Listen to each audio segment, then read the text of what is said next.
Today I am going to explain ohmic and non-ohmic resistors. The first, ohmic resistor. According to ohmic resistor, those resistors which obey the Ohm's law are called ohmic resistors. मतलब ऐसे resistors जो Ohm's law को follow करते हैं उनको हम ohmic resistor बोलते हैं. अगर हम इसमें ग्राफ ड्रॉ करते हैं between V and I, then the graph will be a straight line and start from origin. तो अगर VI का ग्राफ हम ड्रॉ करें, जैसे ये ग्राफ बना हुआ है, तो अगर ये ग्राफ स्ट्रेट लाइन है, so and start from origin, so this resistor obey the Ohm's law.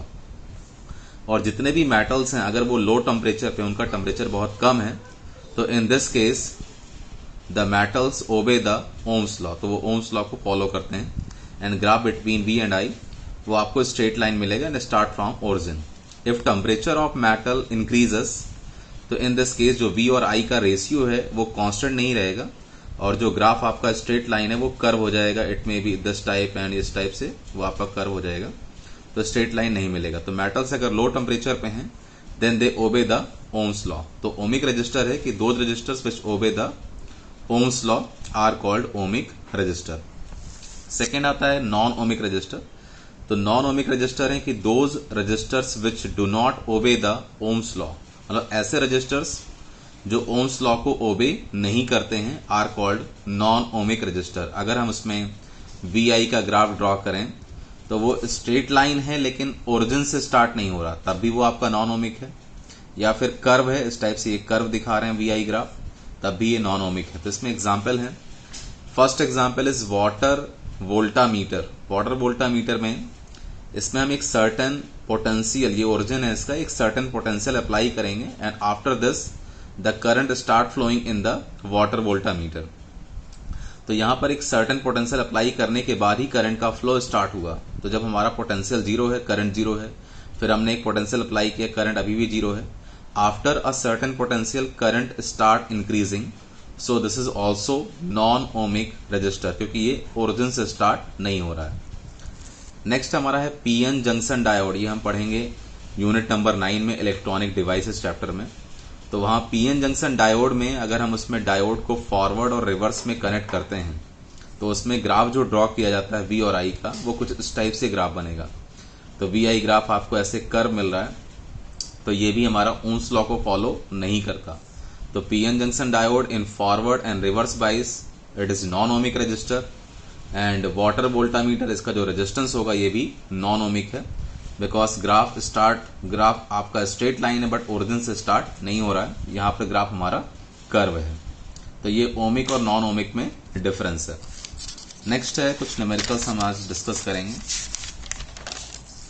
तो एक न्यूमेरिकल ये है हमारे पास कि 4 सेल्स हैं और आइडेंटिकल सेल्स हैं, उन सबको हमने सीरीज में कनेक्ट किया है और उसके साथ एक एक्सटर्नल रेजिस्टेंस लगाया है. तो इसमें अगर हम ग्राफ ड्रॉ करते हैं between the EMF and current, तो यहां पर जो टर्मिनल पोटेंशियल डिफरेंस मिल रहा है, टर्मिनल पोटेंशियल डिफरेंस और करंट के बीच में हम ग्राफ ड्रॉ करते हैं. तो यहाँ ग्राफ कुछ इस टाइप का है कि यहाँ पर देखिए जब हमारे पास करंट की वैल्यू 0 है then the total potential difference is 5.6, फिर यहाँ पर 4.2, 2.8, 1.4, इस तरीके से पोटेंशियल का वेरिएशन है और इसके साथ ये करंट का वेरिएशन है. तो करंट यहाँ पर 0.5, 1, 1.5 एंड 2 एम्पियर, इस तरीके से V और I का ग्राफ आपको दिया है, पोटेंशियल एंड करंट, उसके लिए ये ग्राफ है. तो यहाँ पर एक 4 सेल्स हैं, 4 सेल्स को हमने आइडेंटिकल है, सबको सीरीज में लगाया. तो हमें निकालना है what is the EMF of each cell. इस टाइप से न्यूमेरिकल आते हैं बोर्ड एग्जाम में. What is the EMF of each cell. तो ईच सेल का EMF कितना है ये हमें निकालना है. As we know that when the electric current in external circuit is 0, then the terminal potential difference is called EMF of cell. तो current जब 0 है तो उस केस में जो टर्मिनल पोटेंशियल डिफरेंस है बच्चों वो है 5.6. इसका मतलब इन चारों सेल्स का जो टोटल EMF होगा इट विल बी 5.6 वोल्ट. तो यहां से अगर हम फाइंड करते हैं 4 cells are in series, then the resultant EMF is equal to 4E and this 4E is equal to 5.6 volt. The reason is if current is 0 then terminal potential difference is called EMF of cell. तो ये 5.6 हमको मिल रहा है. तो 4E is equal to 5.6, तो एक cell का जो ईएमएफ होगा it will be 5.6 upon 4 equal to 1.4 volt. तो ये 1.4 वोल्ट हमको मिल गया ईएमएफ ऑफ ईच सेल। तो हर एक सेल का ईएमएफ 1.4 वोल्ट होगा। अब क्वेश्चन का second part, find the current for maximum power dissipation, और तीसरा पार्ट है internal resistance of each cell. तो पहले हम थर्ड पार्ट करेंगे। तो internal resistance of each cell हम कैसे निकालेंगे? By the graph. अगर ग्राफ आपको V और I गिवन है, तो ग्राफ V और I गिवन है, तो इसमें इंटरनल रेजिस्टेंस अगर हमें फाइंड करना है, तो इंटरनल रेजिस्टेंस के लिए जो कंडीशन है, internal resistance of 4 cells it is equal to total EMF of cells. तो total EMF is 5.6 for 4 cells total EMF, and maximum current, जो मैक्सिमम करंट का फ्लो है वो हमारे पास है यहाँ पर 2 एम्पियर। तो अगर हमें इंटरनल रेजिस्टेंस निकालना तो डायरेक्ट करेंगे, जितना मैक्सिमम पोटेंशियल डिफरेंस है और मैक्सिमम करंट, इन दोनों को हम डिवाइड कर दें। व्हेन द करंट इज 0 तो उस समय टर्मिनल पोटेंशियल डिफरेंस कितना है, और जब ईएमएफ 0 है या टर्मिनल पोटेंशियल डिफरेंस 0 है तो करंट कितनी है, उन दोनों को हमें डिवाइड कर देना है in the graph. So we get internal resistance of cell, but यहां पर हम फाइंड कर पा रहे हैं 4 सेल्स का। तो 4 सेल्स के लिए रेजिस्टेंस होगा 4R, it is equal total EMF upon maximum current. Total EMF is 5.6 जैसा कि ग्राफ में गिवन है, and the current is 2 ampere. So we get 2.8 ohm. This is the resistance of 4 resistor. तो चारों cell के internal resistance की जो value है that is 2.8 ohm for 1 resistor. अगर एक की बार फाइंड करें वैल्यू हम, तो small r equal to 2.8 upon 4 कर देंगे। So we get 2.7 ohm. तो 0.7 ओम यहां पर हमको रेजिस्टेंस की वैल्यू मिल जाएगी, internal resistance of each cell. अब निकालना है find the current for maximum power dissipation. तो मैक्सिमम पावर डिसिपेशन होता है बच्चों when the internal resistance is equal to external resistance. अगर हम निकाल रहे हैं current for maximum power dissipation, तो current I is equal to होगा total EMF upon internal resistance plus external resistance. तो टोटल ईएमएफ हमारे पास 4E है, इंटरनल रेजिस्टेंस जितनी भी सेल्स हैं उन सब के लिए है 4R, एक्सटर्नल रेजिस्टेंस सपोज करते हैं कैपिटल R है। अगर हमें मैक्सिमम पावर डिसिपेशन चाहिए तो internal resistance should be equal to external resistance, दोनों इक्वल होने चाहिए। तो यहां जो इंटरनल रेजिस्टेंस है वो 4R है, so this 4R is equal to capital R, इसके बराबर होगा। तो 4R की वैल्यू पीछे हमने फाइंड की, वो 2.8 ओम है। तो इसका मतलब 4R भी 2.8 है, एक्सटर्नल रेजिस्टेंस भी 2.8 होगा for the maximum power dissipation. So I is equal to 5.6 upon 2.8 plus 2.8 it is equal to 5.6 upon 5.6 we get 1 ampere. तो 1 एम्पियर करंट है for which maximum power dissipation in the circuit. तो circuit में maximum power dissipation होगा। तो maximum power के लिए याद रखना है internal resistance should be equal to external resistance.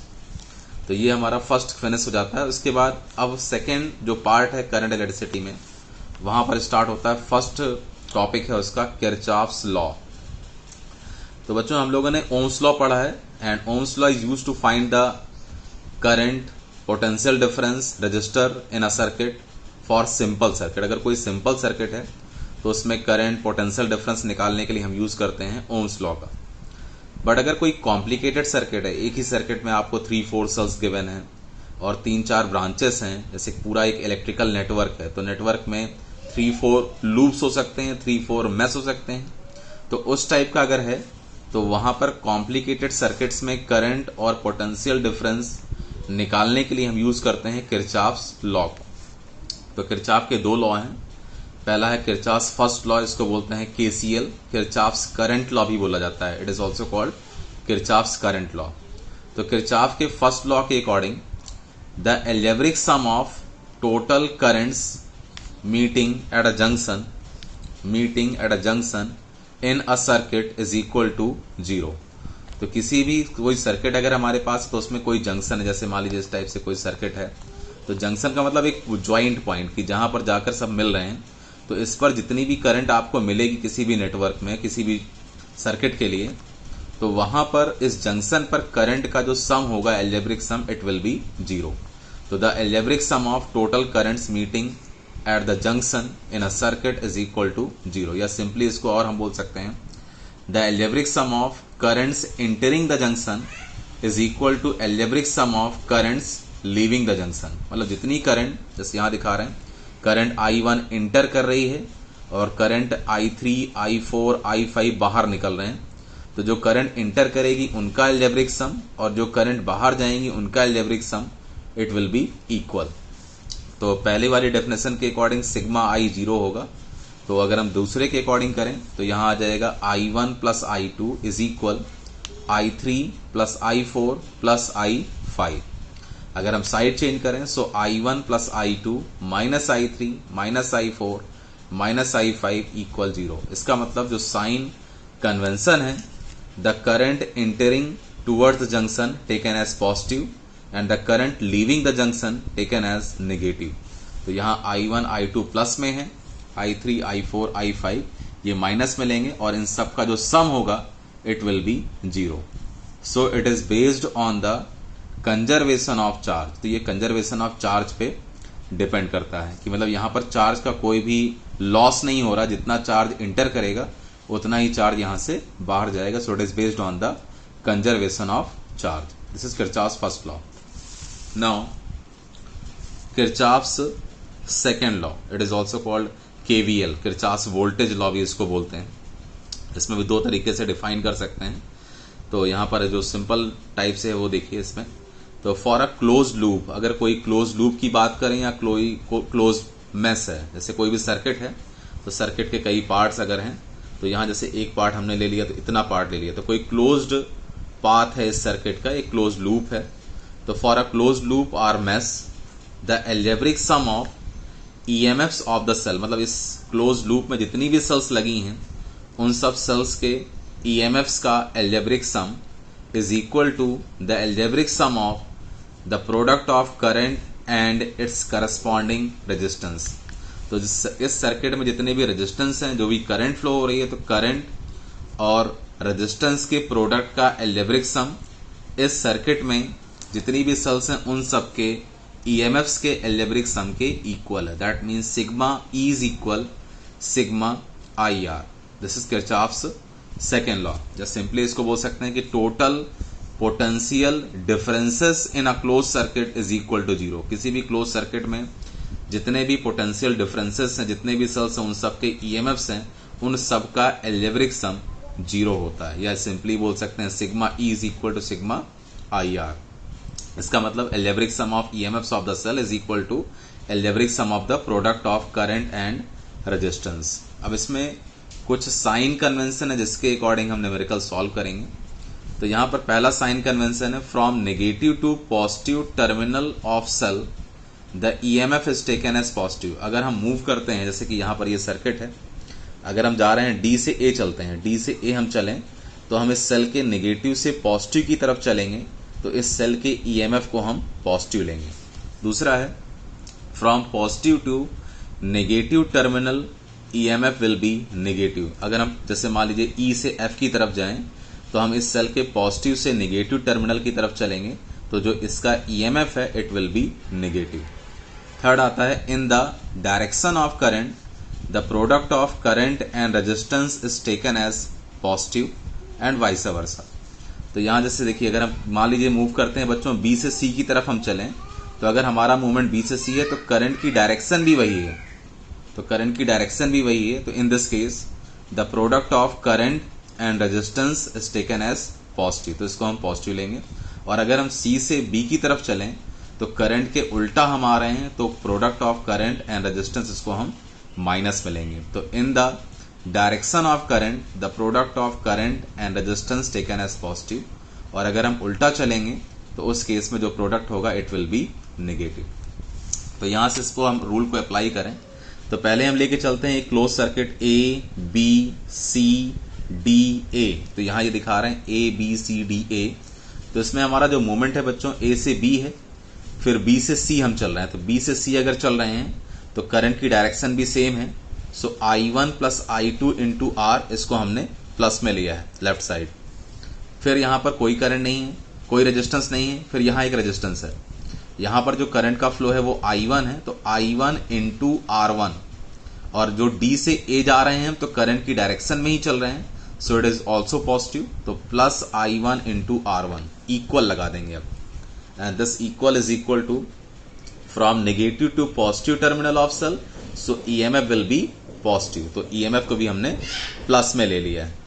अब हम लेके चलते हैं फॉर सर्किट